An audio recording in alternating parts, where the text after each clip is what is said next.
Thank you all for coming today. I really appreciate it. If any of you don't know me, I think most of you do, I'm Diana Bass, and I am the Church Council Chair this year, which just means I go to a lot of meetings, and I am at your service. So if I can help with anything, let me know. I want to thank those first who helped make our lunch possible. Rita Swindle coordinated all the kitchen activities and has been working all morning. She also had bakers who helped make our lovely desserts. We had Marianne Clayton. I know, that's my favorite part.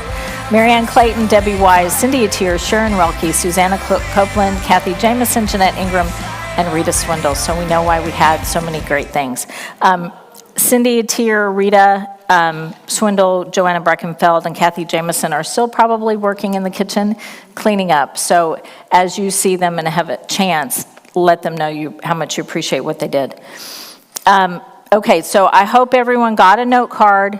They're not for you taking notes, they're for you giving me feedback.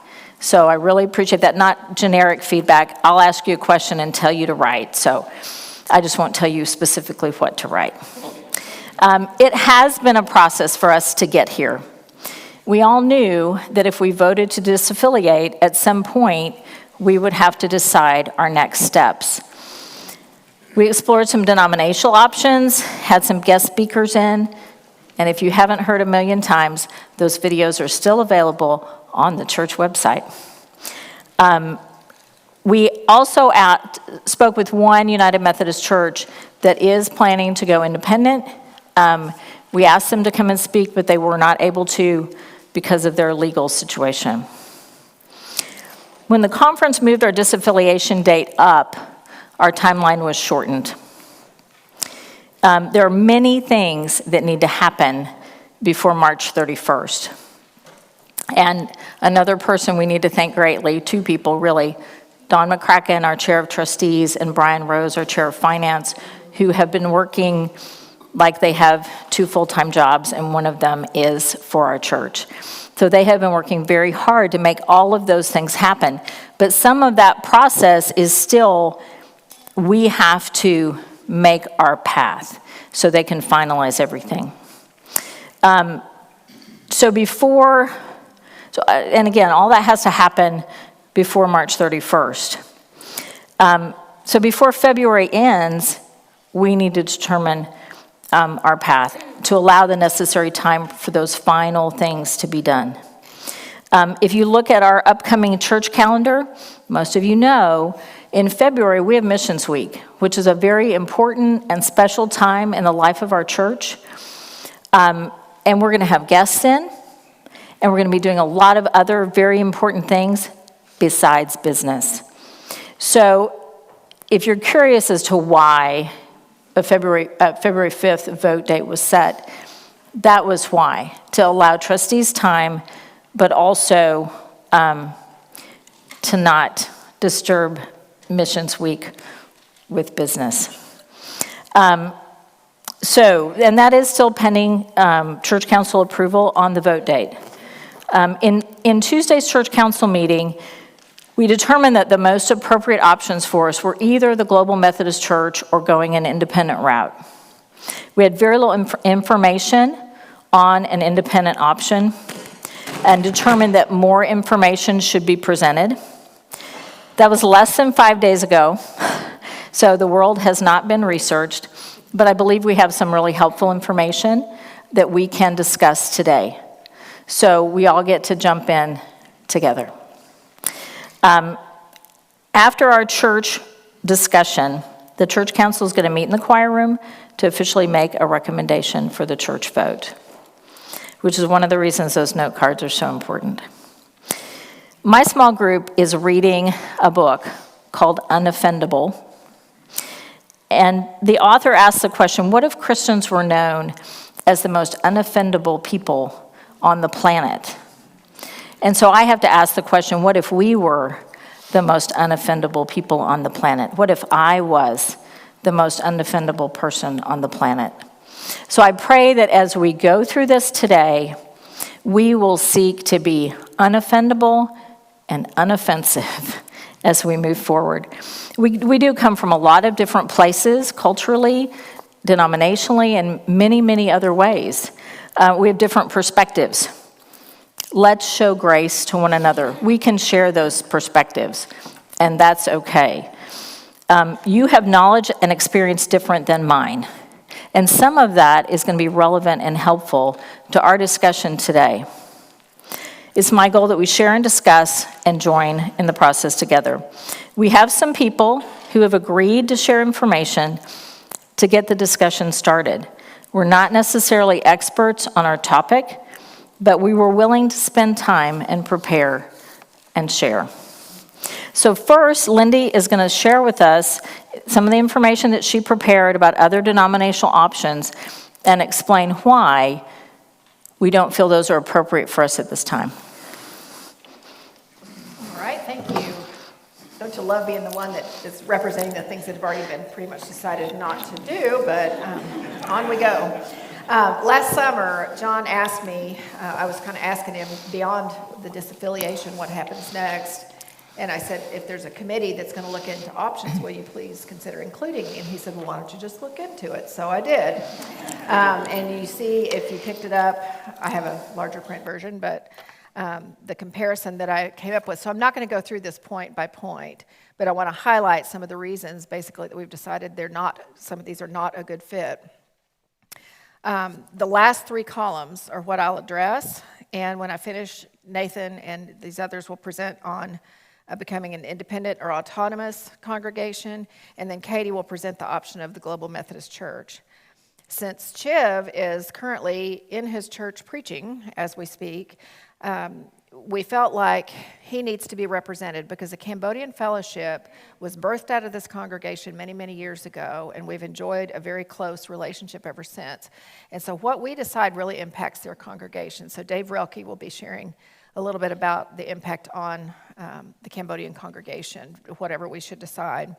So let me clarify, and Diana already touched on this. This is not really an objective presentation of facts.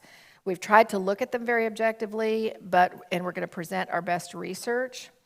But we've each formed opinions, and we have recommendations.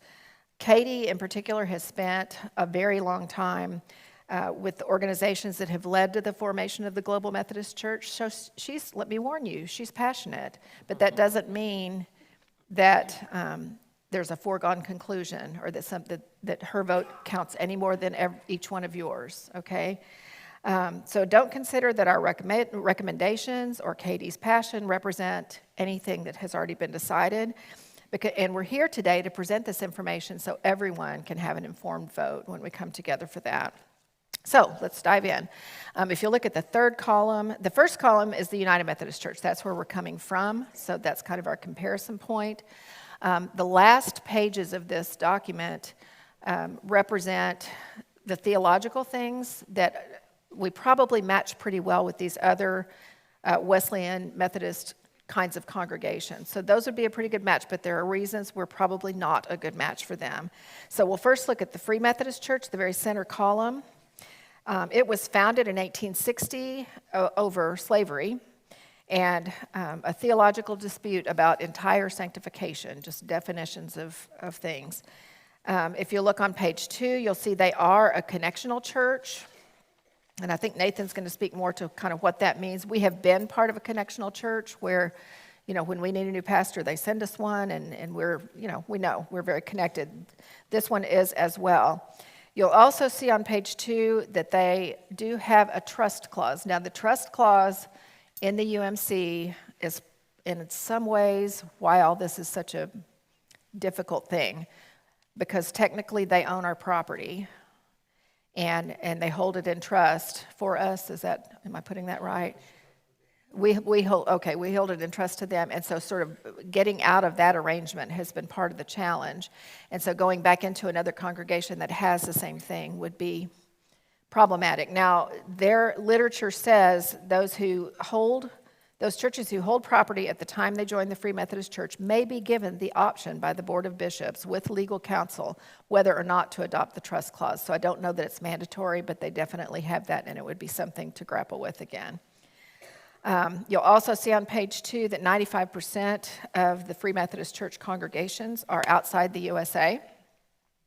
Many of them are Hispanic, especially in Texas, and they have 856 congregations in the United States. So it's a relatively small church.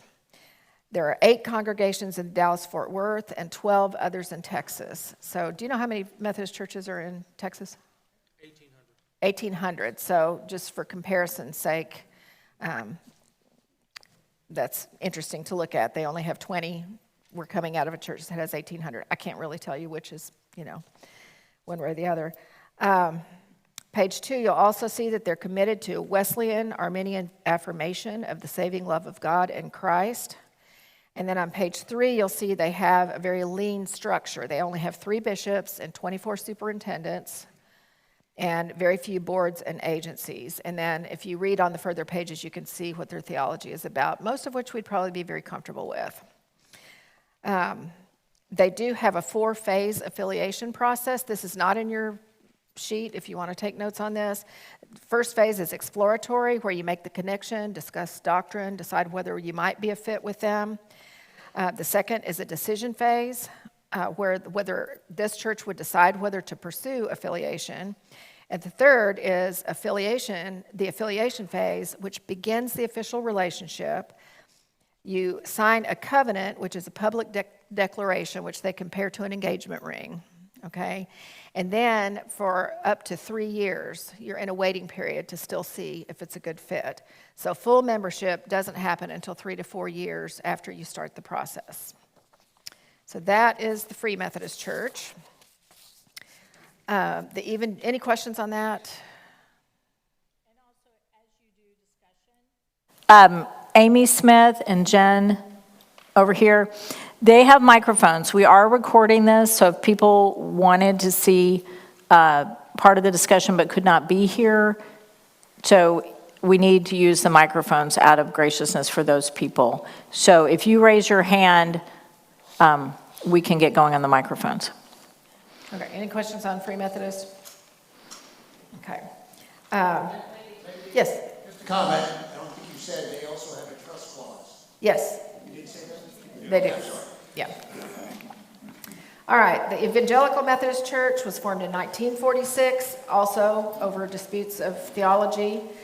They have, on page 2, you'll see they have 82 congregations in 25 states, so they're not even permeating the U.S., and they have 399 congregations worldwide.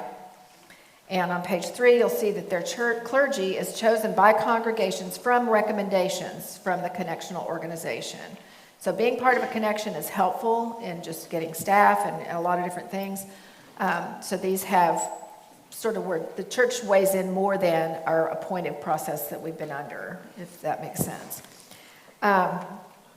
The Church of the Nazarene is another Wesleyan congregation or Wesleyan church that we chose not to consider because there's one about 3 blocks down the street, and we just thought that wouldn't be a good match. Also, we have been First Methodist Church since 1901.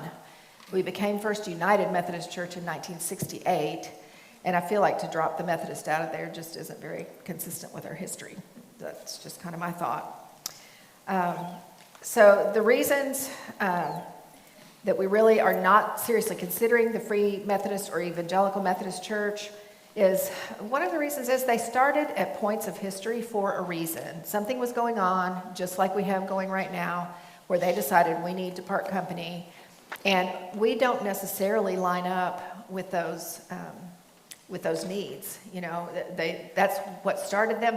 Honestly, none of them have become very robust in this country, and so just looking at where we are at a point in history, I think kind of speaks to they're not necessarily someplace we want to just join in, even though their theology seems pretty sound.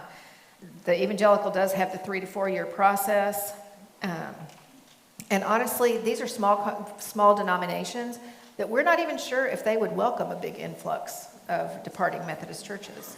We don't know that answer yet, and they may not be ready to double or triple in size. That would be something to be found out. So while the theology would be a good match, we just have those reasons. All right, the other one I wanted to talk about is the Methodist Collegial Church, or Collegiate, you'll see. We had Dr. Larry Duggins from White's Chapel, United Methodist. He came one Sunday afternoon, and the entire presentation is on our YouTube, so you could look it up if you want to see it.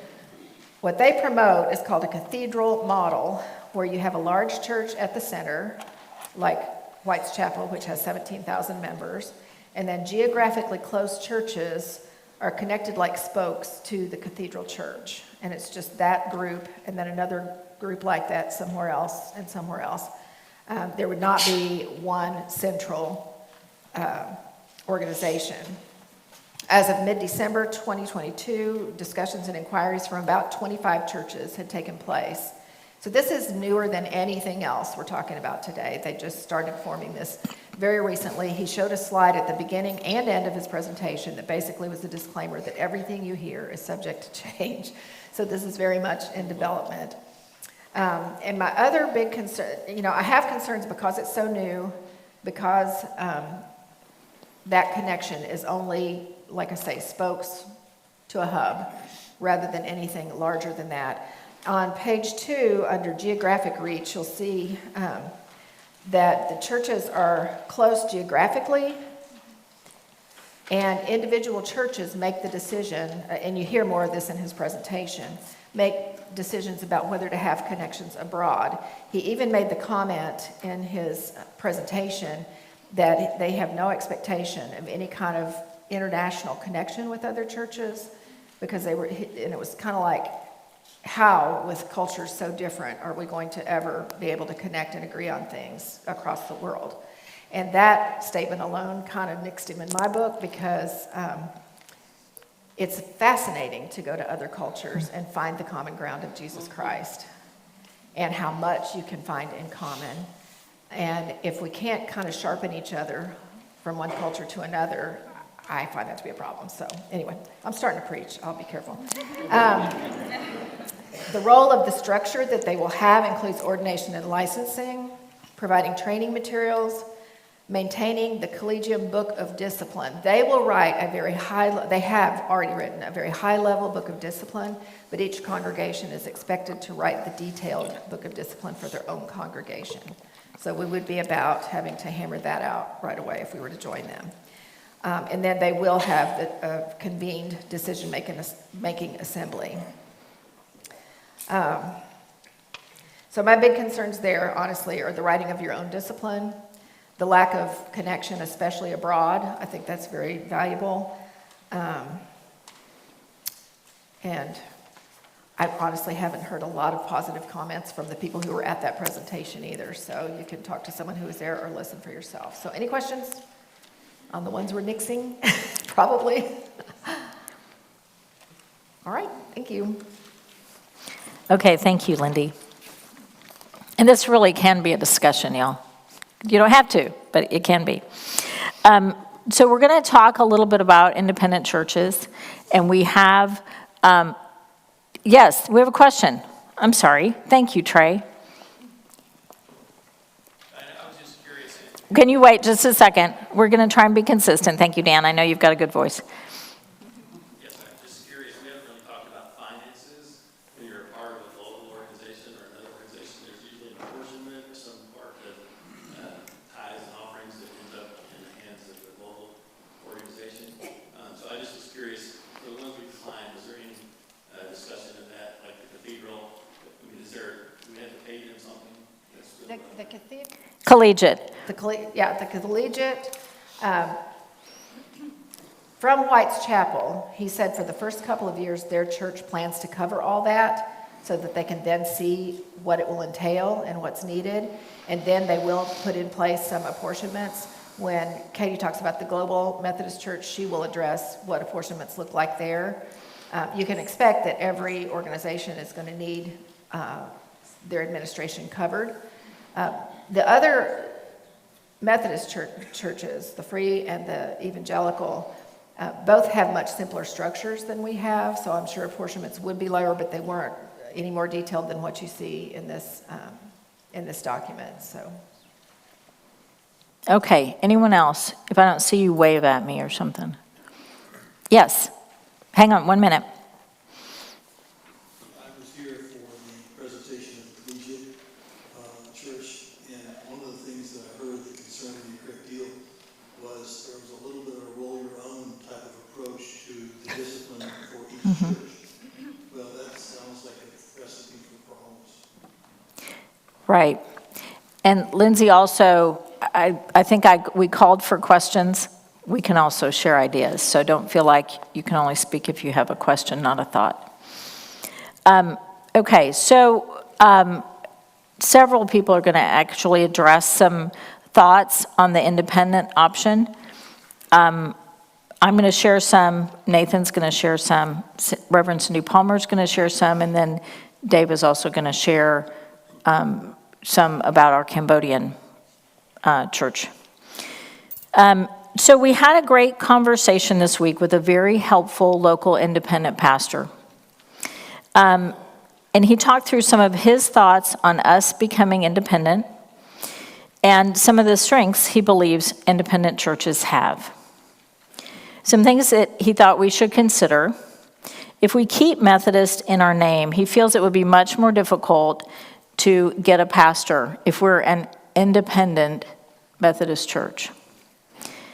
With an independent church, you do lose the power of a network and common fellowship and strength in numbers. When we do need a new senior pastor, he said they'll need to have a Methodist background based on our church history, and that may be more challenging to find looking for an independent pastor.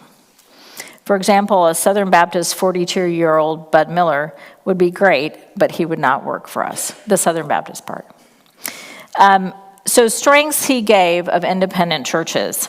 He feels you live more in the present and near future than in the past, as there is limited tradition. The church can be more strategic. The church has more autonomy. Elders are given the authority to protect and encourage and can be the visionaries. There's more emphasis on God's desires instead of towing the line with a denomination. They set goals. Who in your church sets goals?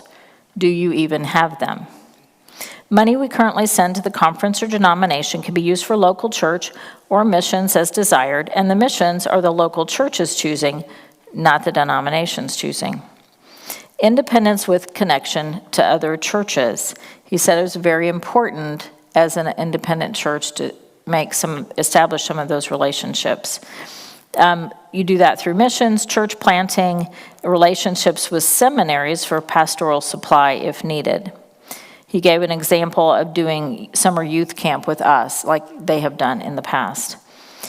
There's a greater ability to potentially do things that don't make sense, but what does God want? It's what God wants instead of what makes sense. So hearing from God versus a discipline to follow. So I think we'll go ahead and kind of address what we have to share, and then we can just talk about the whole thing at once. Nathan, if you'd go ahead. Y'all have figured out the little token male up here.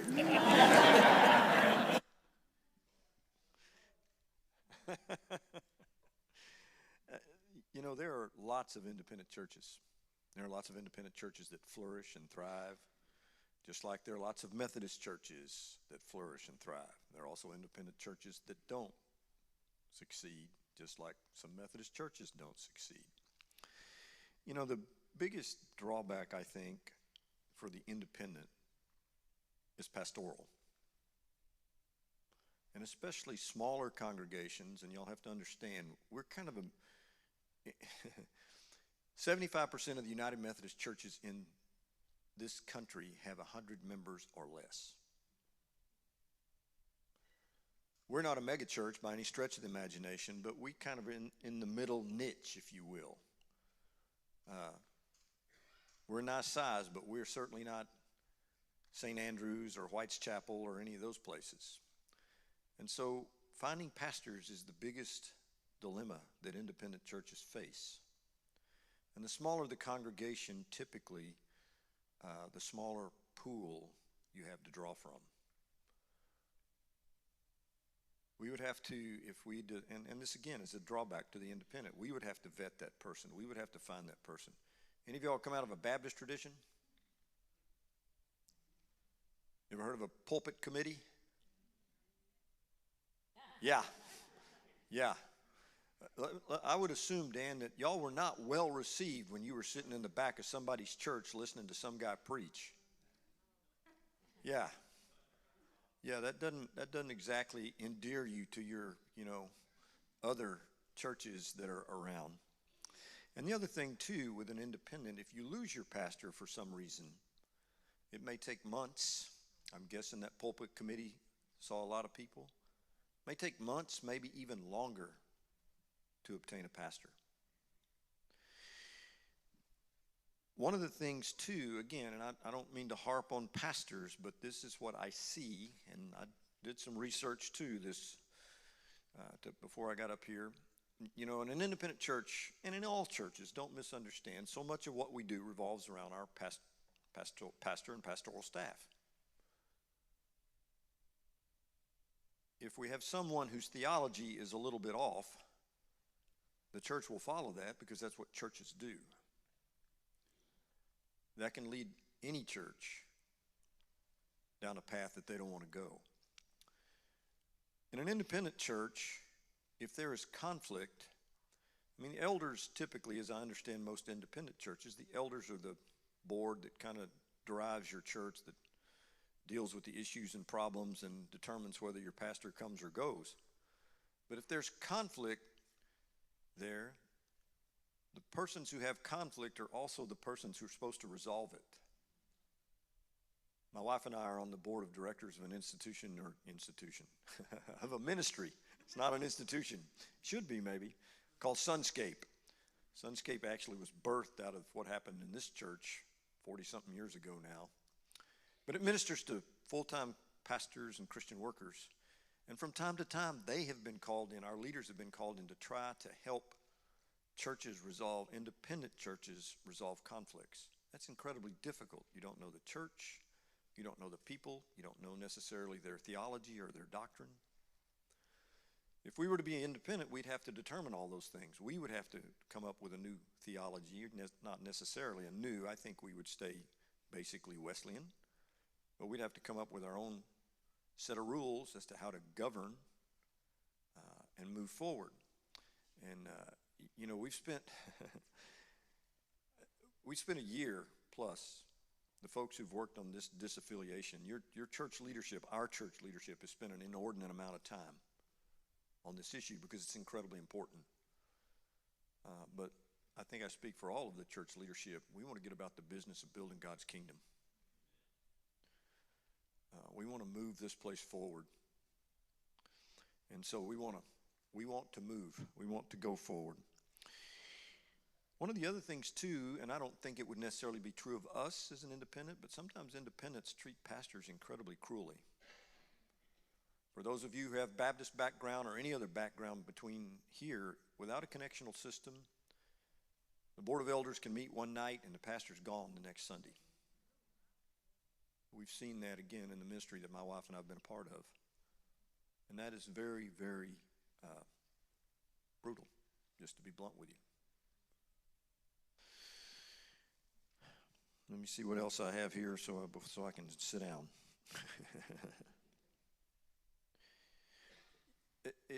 The one other thing, and we spent some time this morning in my Sunday school group talking about this, about leaders. Leaders have to be held accountable. And when you're in an independent church, it's up to the elders to hold the leadership accountable. And it's true in our church. It's up to those who are in leadership to hold our pastors accountable. But an independent church has nobody above them to hold those people accountable. So, there's definitely some cons, if you will, to becoming independent. Questions? I don't know if I can answer them, but you can ask.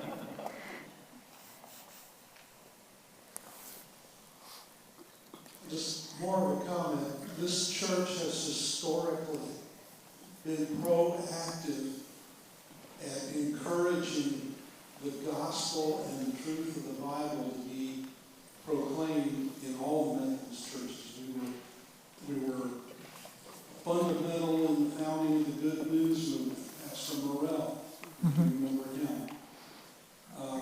We are extremely blessed here. Our conference is not fighting us for our property. There are other Methodists who are being told that they cannot disaffiliate. There are a lot of people that are going to need a church. There will have to be churches planted. And they will need support from those of us who are, as my boss, when I started as a fledgling engineer 40 years ago, would say, don't stand around fat, dumb, and happy. If there's other groups that need help, go help them. And we've got to do that and to have a connection where we can reach out, where we can help plant churches in the areas where people are not being allowed to disaffiliate. They don't have to leave and not have any property. We have got to be in this together. Paul in his ministry would encourage the churches in the areas that had resources to give to help the church in Jerusalem, where there was great persecution. You know, we need to have some sort of connection. Thank you. There'll be more time for discussion on this. Cindy. And welcome back, by the way. She's not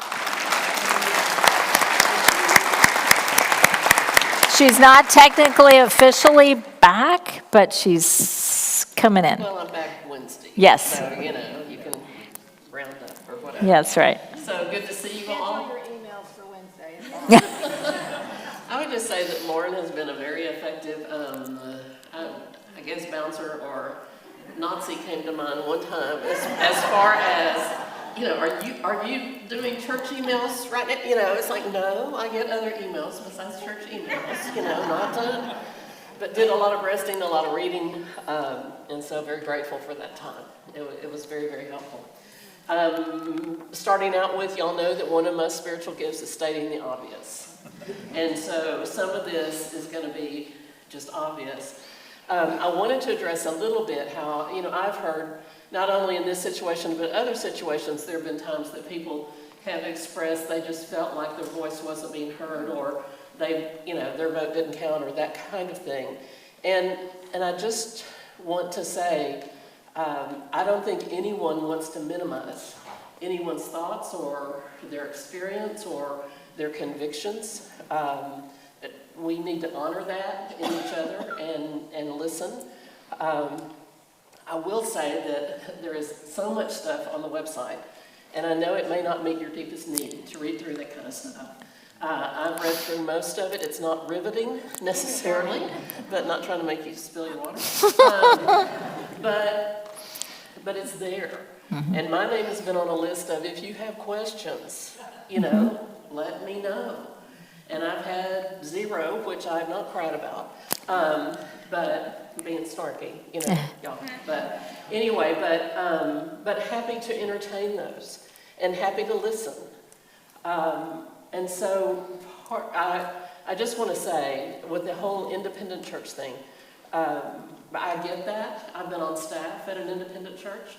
I've also was asked to be on staff at an independent church, and I declined. But there are incredibly strong points about independent churches. And I was in one, and I just want to say I very much respect and want to honor, that being brought up and all of that. I was on staff at Hillcrest Church a number of years ago. Robert was 4, so you can do the math. He's 27 now. So anyway, I felt led to go and work with the missions pastor there. And so I was kind of his assistant and did mission stuff. And I was over they did a ton of mission trips. And I was over about 13 short-term mission trips, groups going out and, setting up all the stuff you have to do for that, getting calls in the night of somebody's uncle died and they're trying to reach Peru, to let the person know who's on the mission trip, that kind of stuff. And the church was independent. It was really founded upon a great guy, but what I have found, at least in my experiences, is when churches are founded upon a personality, when the personality goes, then there are real problems. And so, the church was very large, a lot of people, healthy in that sense, all that kind of stuff. But when Morris Sheets retired, then it was not good. And they started a search for the pastor and found a guy that I knew well and had worked with him on mission stuff, nice guy. But when he became the senior pastor, things really changed. And people that were on staff and had been on staff for a long time, some of them started leaving because one in particular, she was raised, her father was a DS in the Assembly of God Church. And she said she just saw things coming that in her experience just with the Assembly of God group, she was uncomfortable with. And so he just took a very strong lead. He asked elders to resign. He put in elders that were kind of his thing. And the church just crumbled. It went from a really large, strong church. I'd say over 2,000 on a Sunday. He now has relocated near downtown Dallas and is doing ministry there and kind of missions kind of ministry and has a group, that's with him. Nice guy. I babysat his kids. Nice guy. But it changed. And it kind of didn't matter what had gone on before. He wanted it, a certain way. The church now is Hillcrest Church. The church now is is one of the sites for Gateway Church. And Gateway Dallas is there in that location. Gateway Church started in somebody's living room, Bible study kind of stuff, and then they decided to become a church. Sojourn Church, not too far from us, I was asked to be on staff there, and our kids were little and all of that, and it's just kind of like, I'm not doing that right now. But they were all attended Bent Tree. And then when they began to understand about the Holy Spirit, they were in a group, and when they began to understand about the Holy Spirit, they then started meeting in someone's home, I think Terry Moore's home. And so then out of that small group, they started Sojourn Church, which is located about a mile from us here. When Terry resigned, he's still active, but the church has struggled. It has struggled. A great church, great people, not easy. So there are independent churches that are amazing. My brother attends an independent church in Dallas, Scott, my older brother, and he's at Fellowship Church, Dallas, and it was before Fellowship Church in Grapevine. But again, the pastor there was founding pastor and great guy, and they thought they had everything worked out, and there was a man to follow him that was very, well-liked and all of that. And when the guy then started really taking that role, things changed. And they had about 40 people on staff, and 17 of them left. And when that kind of stuff happens, that's kind of, you kind of start looking for, Anyway, so their elders have had to act, and it's a very unsettling time for them. Will they be okay? Yeah. But just saying, when we were at Hillcrest, and the pastor was just kind of being, I'm the boss of everybody. And he was very nice, and he'd smile at you, but brick wall, okay? And in all of that, I longed for the accountability of the Methodist Church. And while the Methodist Church has a lot of problems, and we can all, and every church has problems regardless of how it looks, realizing that there is a point of accountability to go to somebody and say, there's a problem here. Realizing there's really accountability. I know certainly in some independent churches there is accountability and that works well. But when there is a change in staff, you don't always know what you're getting. And so just saying, in all of that, the church here has been a part of the remnant in United Methodism of towing the line of honoring Scripture and honoring the gifts.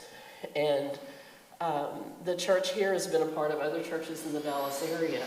Just, that we're known for an evangelical stance that we feel obviously is very biblical. And there are other churches obviously looking to us. So just historically, where we have been, if we were like a group of 10 and in somebody's living room and saying, okay, we want to start a church, and if it wanted to be independent, I see no problem with that, if that's what people wanted to do. But when we've been an established church for over 100 years, I just think that's significant. I will say somebody that has taken one for the team is Katie Kaiser. Katie has been involved in meetings where she probably wanted to go and throw up afterwards. I've been in meetings, not as many as Katie, where afterwards you're just thinking, anyway. And this is for decades. This isn't. Somebody in the area that has taken one for the team is Jill Jackson Sears, who's the senior pastor at Lake Highlands, and represented the Methodist Church at judicial or general conferences, things like that. And when she began to speak out as an evangelical woman, she was just, not asked to be on any committee or whatever. And she toed the line, and not easy. So I just encourage us all to, there's just a lot to consider. I encourage you to really pray about it. I don't know that it needs to be a long time. I mean, we've kind of known this sort of stuff is happening. It's been on the website forever. I know it may not be the first thing you want to do when you leave here is go read the website, but I totally get that. But I do encourage you to consider seriously the Global Methodist Church. John called me on Thursday. He's not called this whole time, but called on Thursday. We talked, and he suggested at that time that I go ahead and make my application to the Global Methodist Church. And so I did that on Friday. I have applied to be a clergy member in the Global Methodist Church and very much hope to fulfill that at this church. So thank you all.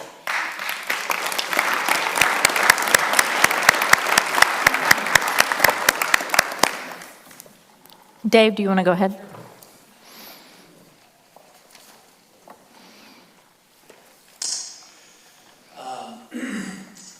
I'm going to speak on behalf of Chiv today. Most of you know, maybe not all of you, but I'm on the board of directors of Heart for Cambodia. And as such, I spend a lot of time with Chiv.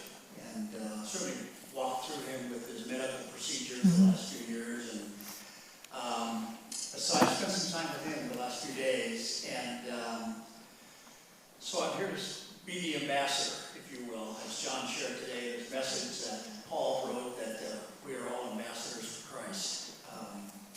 So I'm going to be his ambassador and speak his thoughts on going independent.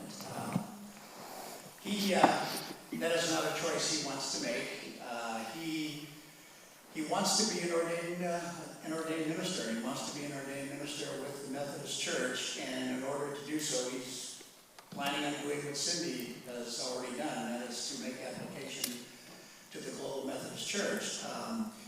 He has a small congregation, of Cambodian people, and I have had the pleasure, as have Nathan and Lindy and some others who have preached over there, and they're just, it's lovely. It's a wonderful place to speak. They're just a wonderful group of people. And some of you who were been members a long time remember when there was the Cambodian church that was part of this church building down on Pearl Street. There would be a lot of Cambodians coming, and they would always sit, what I remember was over on that side, but they never really integrated with the rest of us. They had their own little church and a pastor, but they used our building for their own services. Well, Chiv now has his own building. And it's, like I say, it's a small congregation, and we have some of the Cambodians who don't really go to that church often, but sometimes they do. But they're here in among us, and they're very active in our Sunday school classes. So I'm speaking speaking from his heart, and his heart is that he wants to be an ordained pastor in the Methodist denomination and not the United Methodist. And so he plans to do that. We've been told that ordination would take place possibly in August, maybe July or August of this year. He really does just, I'm simply saying, he does not want to be independent. He does not want to be on his own. If we choose to go on our own, would he follow us? I don't think so. I think he's going to move forward on that. But would he come and speak to us? Absolutely. He would, and he would continue to share with us what's going on in Cambodia. But I don't think we would have the same connection like we do today, where he's here at the service every Sunday, and then he goes to the Cambodia church. I think in his heart he would love to go back to Cambodia more than just once or even twice a year. He and Emery do not want to move to Cambodia. They don't want to live there anymore, but they want to spend more time there. And so, would he become connected with another Methodist church by applying for the global? I don't know. Possibly because at some point in time, Chip is going to retire and there's going to have to be another pastor. And I don't think there's anybody in our church that can speak Khmer other than somebody at Williams. So he would have to find, there would have to be another replacement. That would probably come with a Cambodia. We'd probably have to do it from somewhere. If that church were to ever disperse and no longer be a church, I believe there's another Cambodia church here in the DFW area that they would probably go to. So I say all that, again, to speak from his heart, and what we would be losing, should we go, independent, I think would be a great loss for us, because all of us have supported that church for many, many years, both prayerfully, financially. We've helped them when they needed it, and on the mission trips. And by the way, he met with the DS this week, and the DS told him that they were going to assess the church some money.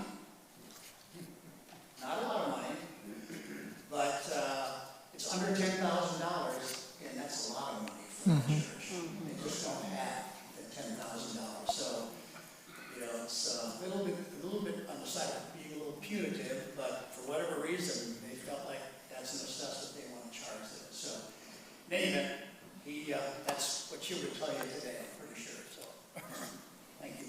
Any other questions, Bob?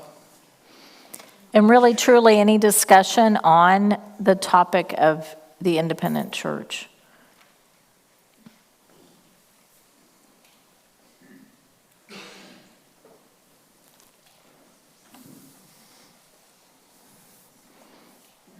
Dan? I just want to say, Chip. Tremendous asset. Not always under his service. Yeah.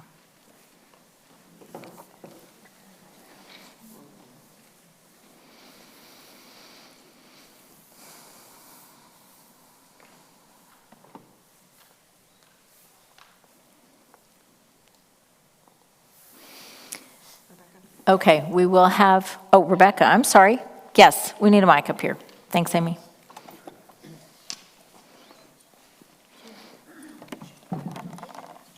Thank you so much for that informative message from Mark, Chip. Greatly appreciate it. Maybe this question has been answered and I missed it. Does Chip's church have to separately disaffiliate, or are they disaffiliating with us?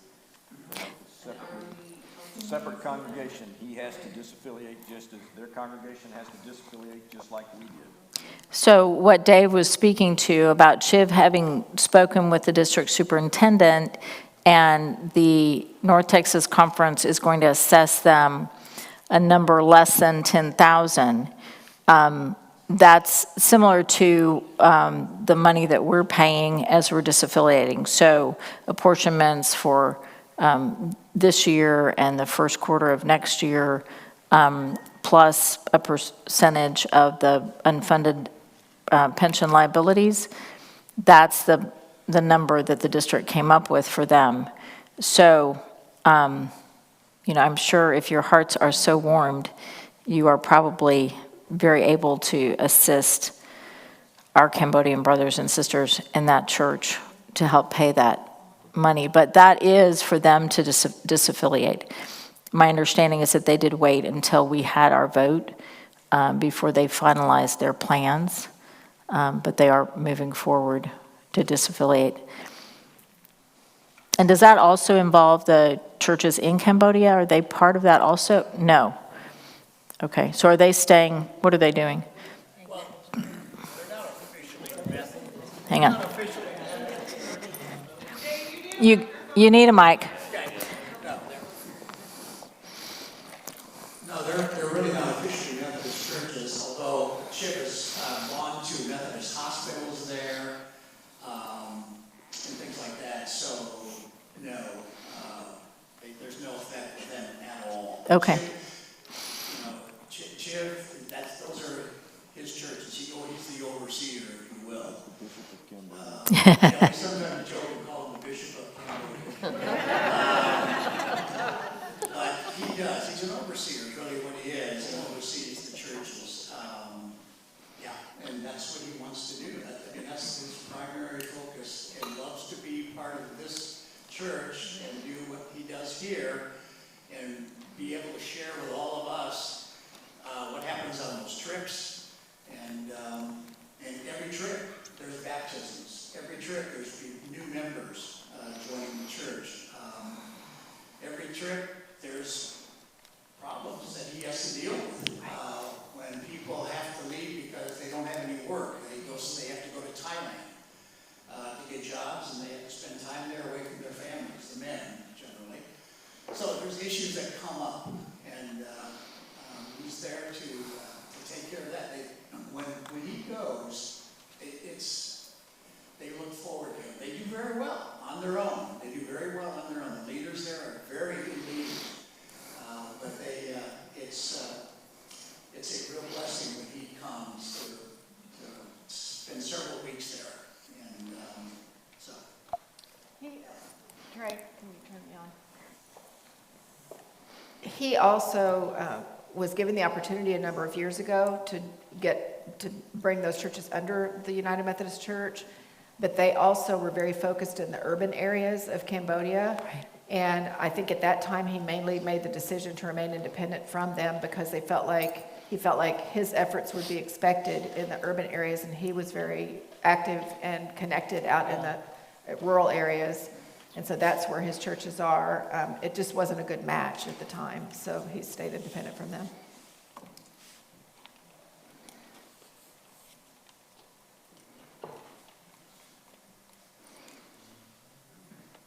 I don't see any other comments.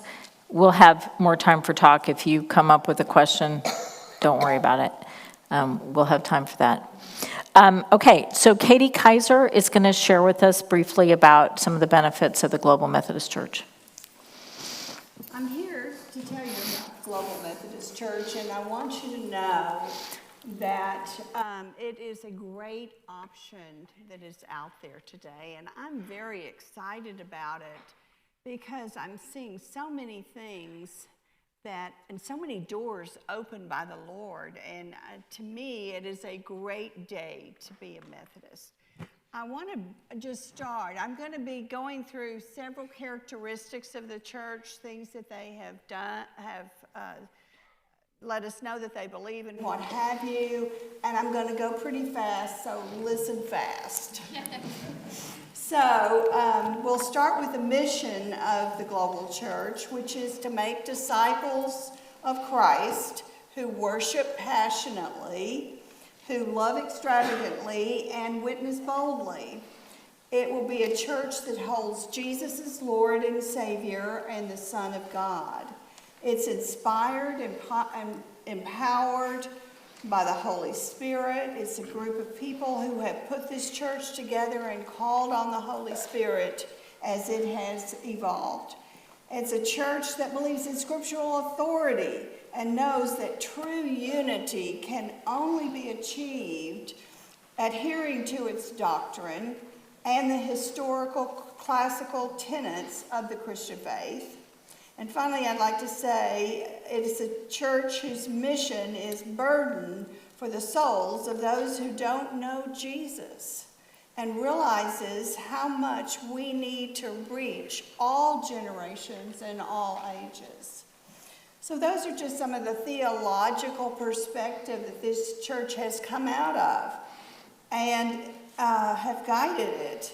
But let's consider some of the practical reasons for considering the Global Methodist Church. First of all, it's a church that is streamlined, less complex, and costly. Now, why is that? The main reason is that it is a church that does not want a large bureaucratic structure and numerous boards and agencies. It's also a church whose focus will be on the local congregation. Isn't it in the local church where disciples for Christ are made? Mm-hmm. Isn't it in the local church where we grow in Christ and where we get to know Christ? And it's in the local church where real mission is accomplished. Think of our own church. We've got people in this congregation who have been on the mission field and done remarkable things. We support any number of missionaries on the mission field. Think of all the churches that have been planted from this congregation, and even orphanages which we help to exist. So, next I want to bring up that it's a church that has no trust clause. We've heard a little bit about that. There is nothing to compel us to be a member. It is a group of the willing, the committed. It's a church that has a healthier appointive system. No longer, if you need a pastor, no longer will one be just assigned to you. But the new plan is that what we know as the DS will bring to you 3 to 5 candidates for your church. And you will get to interview those candidates. You will get to rank them, and they will rank you as well. So next I want to bring up that it's a church that has taken accountability seriously. There is no guaranteed appointment for pastors or lifetime appointments for bishops. There are term limits there. These are really two very important issues because ineffective pastors and pastors who cannot support the discipline, the doctrine of the global church will not have a guaranteed appointment. They won't be just shifted to another church if they're not effective. It just won't happen. And the bishops will be held to the vows they take at ordination and also at consecration when they become a bishop. They will only be allowed to serve for 12 years, and then they will be asked to go back to the local church. There are 10 pages in the book of Doctrine and Discipline that specifically talk about accountability. And you can read that on the Global Methodist Church website for yourself. There's only 104 pages as opposed to the 400 plus we have now. The church also, I want to say first, this is not a reason for anybody to join a church necessarily. But in the Global Methodist Church, it will be a church of lower apportionments. So, the general church will receive 1% and with a cap of 1.5%. And the annual conference that we will belong to will receive 3% with a cap of 5% of our apportionments. Right now, we're paying about 10%.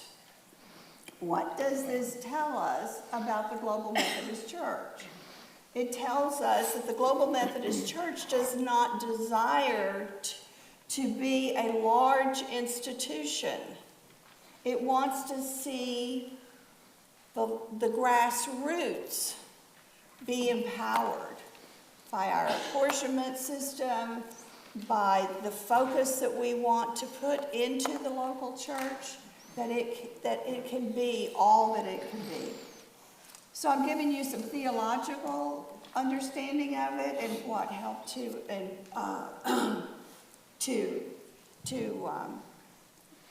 be a part of what caused them to form, and some practical reasons for joining. But I also think there are reasons for First Methodist Carrollton to join the Global Methodist Church.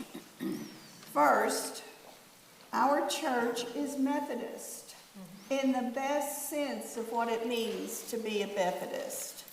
And as someone has already said, we have been Methodist since 100 years ago, and actually I think it's closer to 125.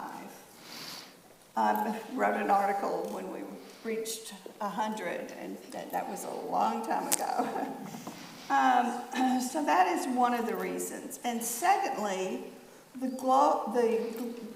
Global Methodist Church goals for local congregations describe who we already are. There are no goals and focus in this church that is not a goal and focus in our own church. But I also want you to know that hundreds of people have volunteered their time and money, both clergy and laity, to make this church happen. This has so far been a 7-year process to get to the point where the Global Methodist Church could actually go global, could actually go live, so to speak, on May 1st of 2022. And I want you to know that much work went in to developing a book of doctrine and discipline. It started at the very beginning of 2017. That's how long it's taken to get a book of doctrine up and running.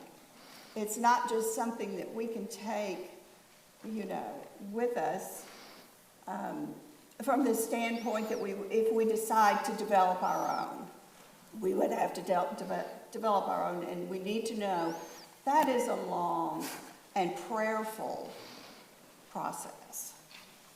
So, wouldn't it be better for us to build on that foundation? I started today with the mission of the Global Methodist Church, and I'm going to end here with the vision so we can go on to your questions. So the vision of the Global Methodist Church is to join God in a journey of bringing new life, reconciliation, and the presence of Christ to all people, and to help each person reflect the character of Christ. And for these reasons, I encourage you to consider the Global Methodist Church. I'm finding it is an exciting and great time to be a Methodist. Thank you, Katie. And really, seriously, I would recommend, probably not all in one sitting, but really for you to go and look. You can find the link to the Book of Doctrine for the Global Methodist Church on our website, on the section about the Global Methodist Church, or you can go directly to their website. It's easy to find. Click on the menu from any page and it'll pop up, and you can download it. There's some good information there. So we have an opportunity to discuss questions, certainly, but also discussion. So you have the floor. You accept thoughts? I don't have. Wait 1 second for a microphone. I'm sorry. We just want the video to be able to record it and also all of us to hear you. My question is, do you accept thoughts? I have important thoughts to share. Please. All right. Okay, good. You're right. All right. First of all, this afternoon, and thank you for this church, by the way, for welcoming me and my family back in 2010. Long time ago. We've been journeying with you. We have seen the church joys and challenges. But thank God for my buddy, Scott Brixby and Shirley, the prayer buddy. We walked through and we worked together. Anyway, I was ordained minister already prior to immigrating here in 2002. I took my master and doctoral program at SMU. And while there, I continued my ministry in South Korea and Philippines, and until now. So you may not see me here. I'm so busy outside. And I'm campaigning, actually. I need your help in prayer. I'm one of the global Filipino leaders campaigning to assist and guide Filipino traditional churches to global UMC. And I will be global UMC or the elder hopefully in April. I have some important thoughts to share.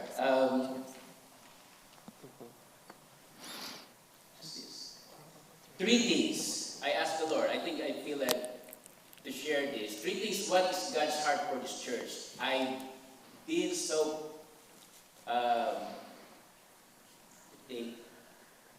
committed and motivated to follow the Lord Jesus Christ. That Jesus Christ dreams, based on the scripture, that his heart is to unite the church. I believe that through the GMC we're going to have a unity, one heart, one spirit. And Jesus Christ's dream through the book of Revelation is to, his dream church is every tribe, every tongue, every nation. That is the perfect church. That is Jesus Christ's dream church. I've been studying history for a long time. So this is the time, literally we can see every tribe, every tongue, every nation through the global UMC. We can worship the Lord Jesus Christ. And then, we have come from the same page and struggles with the United Methodist traditionalists who are exiting the UMC. We understand each other if we go to GMC, right?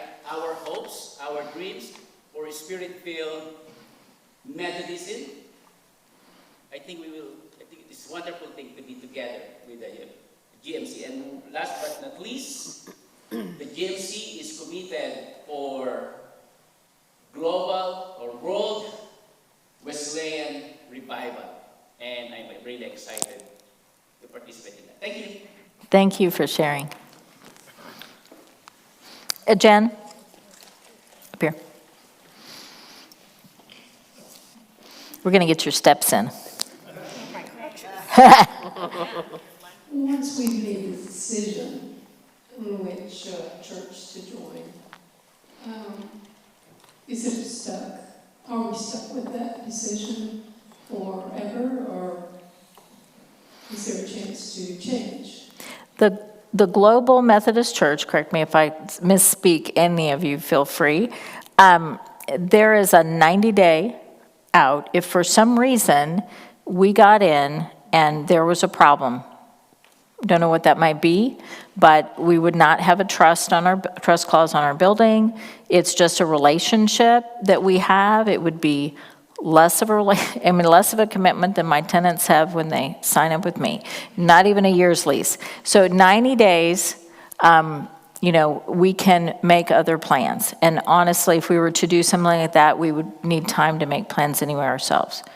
Right, thank you.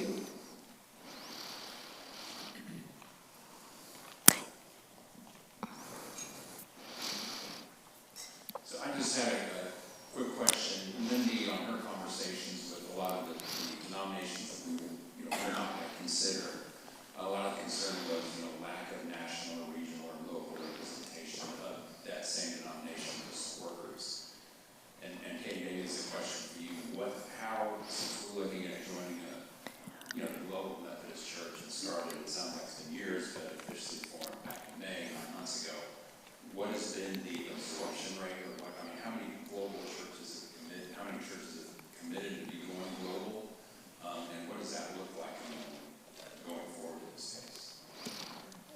right in the epicenter of the growth of this church. They've already come together, and there is a annual conference. The conference that we would be a part of was the very first conference to start. They had their first annual conference last week before this past one.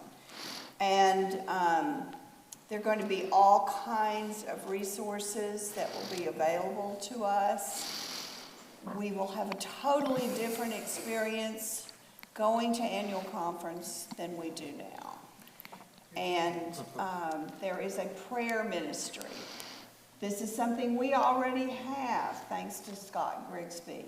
But they want the church, our churches, to move in a direction away from the prayer chain into prayer ministry. And again, another reason why it fits us so well. But yes, coming out of the annual conference, and any number of things are planned. I understand we're expecting to have around 5,000 churches soon. In our own conference, North Texas, which joins with the Central Texas and the Rio, Texas conference to become one big conference in the center of Texas. In our section of that, the last number I heard was 50 churches, which is considerable for North Texas because we have not been quite as, I want to choose my word here carefully.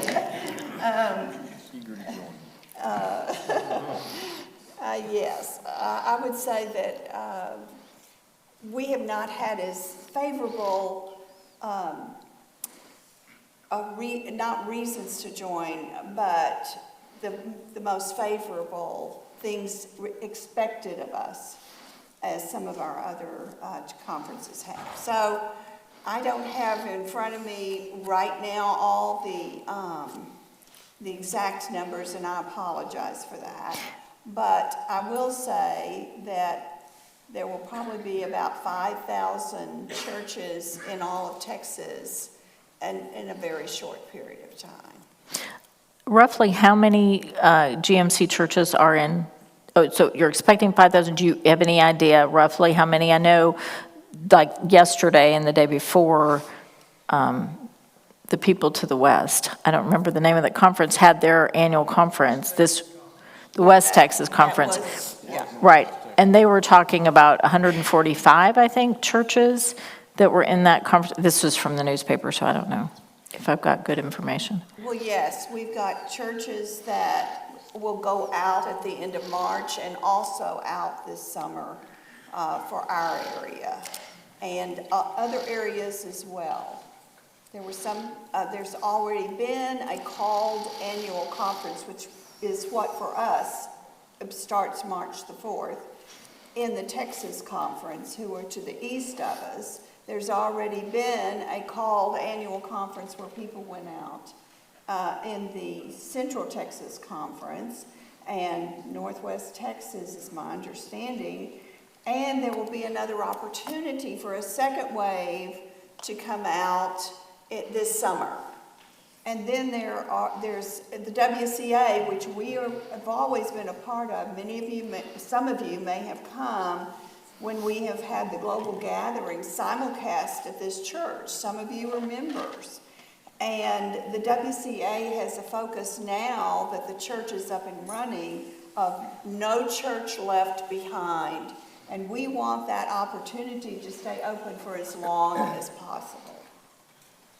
Thank you, Katie. Could you just say what WCA means? Some people may not know. Wesley Covenant Association. So it is a group of conservative Methodist churches. Okay, in a few minutes, when discussion is over, I'm going to ask you a couple of questions, and I'm going to ask you to write notes and turn them in. Katie, if you would speak just briefly, like Forney, I believe, is a church in the area that has gone through the process or is going through the process of getting a new pastor. And my understanding is that it was quick, but they send out emails to the church?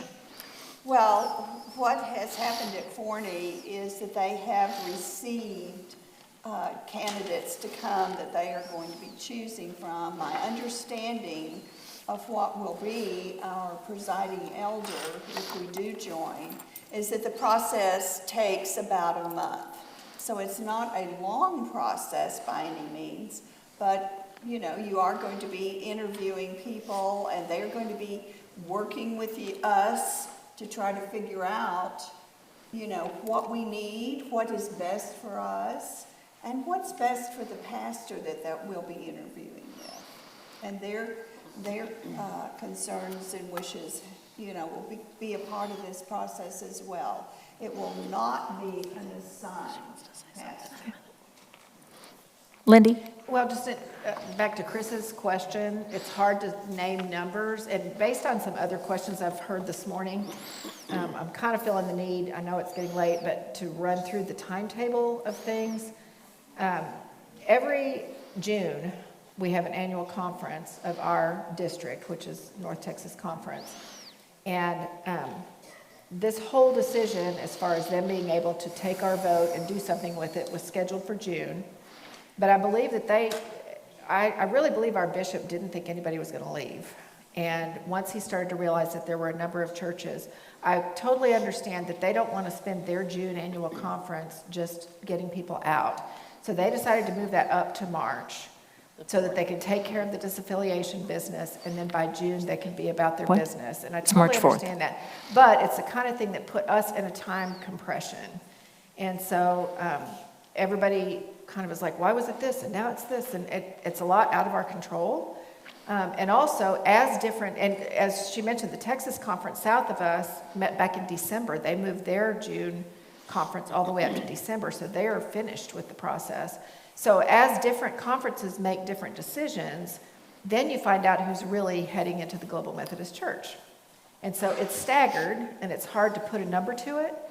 But a lot of what she's hearing has to do with the churches who have expressed interest. But it's going to be over time, the process, to really get a good feel for how large this is going to be. Okay, I'm going to ask a couple of questions. You can, okay. Who had a question, comment? Lindsay. Amy, right in front of you. I just wanted to add real quickly, just really comment. A few weeks back, the pastor said something that really caught my ear. He said we need to find a support structure that allows us to be who we are. And I agree with that. I'm not sure everybody really clearly understands who we are. I've been in the church over 30 years, so I have a little bit of perspective. And I will say that, we're evangelical. We care about people of all countries. We are Bible-based, and we like that. Now, maybe I'm not speaking for everybody, but I'm speaking for a lot. I wanted to say those things because I have personally witnessed people coming back from the annual conferences so upset they can hardly talk. Because people who have those basic Wesleyan beliefs are not necessarily treated with respect. And I feel like, having followed the GMC and the WCA for years now, that someone made a place for us, God made a place for us, where we belong and where we'll be supported. Now, I'm not telling anybody how to vote. I'm just saying that we need a place where we can go. Thank you, Lindsay. I think there's someone else.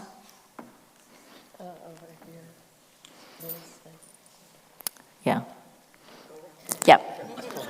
Come on, get those steps in. If you want, we can queue up our next microphone if anybody wants to raise their hands to be next. I just wanted to ask a question about what we'll have to do regarding selecting a pastor. What? I love our pastors. Can you talk a little bit about that? We'll have to go through the process, I assume, Okay, since we get to choose. right. So if we go independent, that's clearly an issue, right? We've heard that. With the Global Methodist Church, they're not going to upset the apple cart. If we're happy and the pastors are happy, we can move forward. If we all go global together, we can stay happy together. Right? Yes, right. Should be a song. So the the important thing I think to know, and as Nathan said, a big issue with an independent option is how do we make that work, right? And I'm here today. I'm not guaranteed tomorrow. I'm not. None of us are, right? And so as we're making this exit and reestablishing and getting our feet under us, that's one of the reasons that I believe the connection of the Global Methodist Church is great. I like it for a lot of other reasons personally, but just that stability, because, I've listened to that part of it, and my understanding, certainly the SBRC gets to say what we want and all that stuff if that ever happened, but they even send a survey to the members. I thought that was really nice. I thought that was great, that they survey the church to say, what do you really want? And then the process that Katie was talking about, interviewing several pastors, ranking them, and them ranking us. So there really is a test. But, so does that answer your question? You think so? Okay. Yes, go ahead. Yes, I heard from someone that the church in Arkansas was denied disaffiliation. How does that work? The bishop. Yeah, there was a bishop there who chose to do that. There are several bishops across the country that are being less than honorable, we might say, in following through with the disaffiliation. From our experience, we will honestly know that everything's done and we made it through the other side when we make it through the other side. But truthfully, our district superintendent has been so gracious with us. Her office has been so gracious with us. You would have thought we were planning a party when we were, calling about details about the disaffiliation. They were like, oh, let me find out. I'll get that to you. So friendly, so courteous. We don't really know our new bishop because we just got a new bishop for our conference. We've heard that he's fair and that he's reasonable, and that what he has said is that if churches really want to disaffiliate, then he wants to honor that. So I think that's great. Again, we have to pray, we have to trust God. It's not like, we had a really close vote.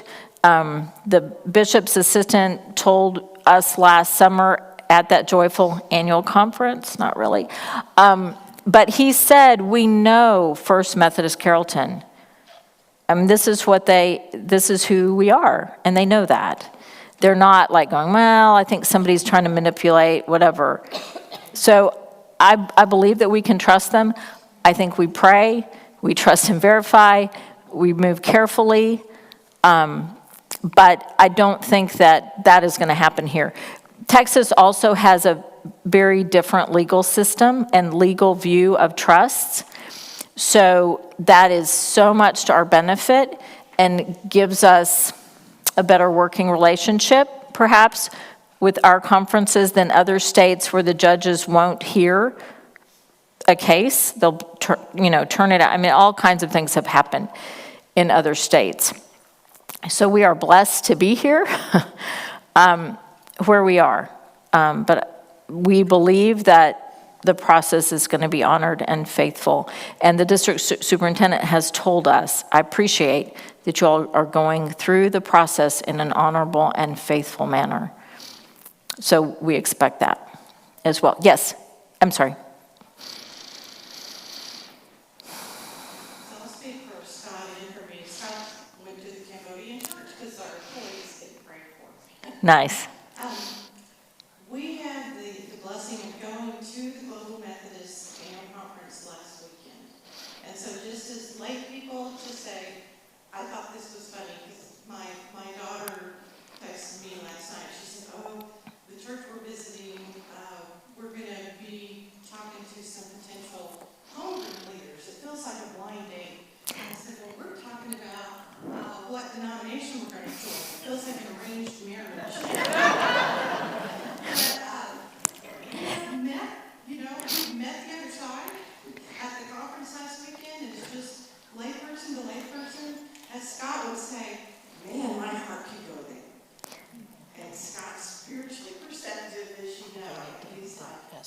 These are our Yeah. people. Our hearts can go there. So that's just from us to you guys as our fellow congregants. Okay. Diane has a question, and then we really are going to go ahead and ask the questions, and you can stay and talk as long as you want.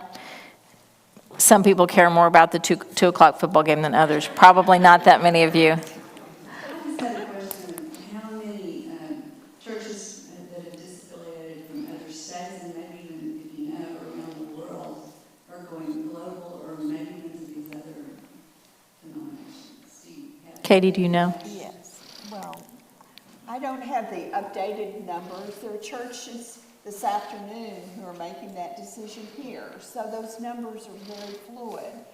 But you know, I was amazed in May of last year when Ukraine was in a war, that country made the decision to join the Global Methodist Church.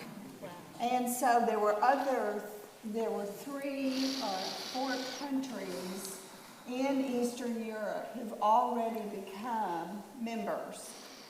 And in Africa, there's still discussion going on, and I won't bore you with all the details there of why, but Africa is very theologically conservative and committed to being a New Testament church. And we expect a great many countries there will join us.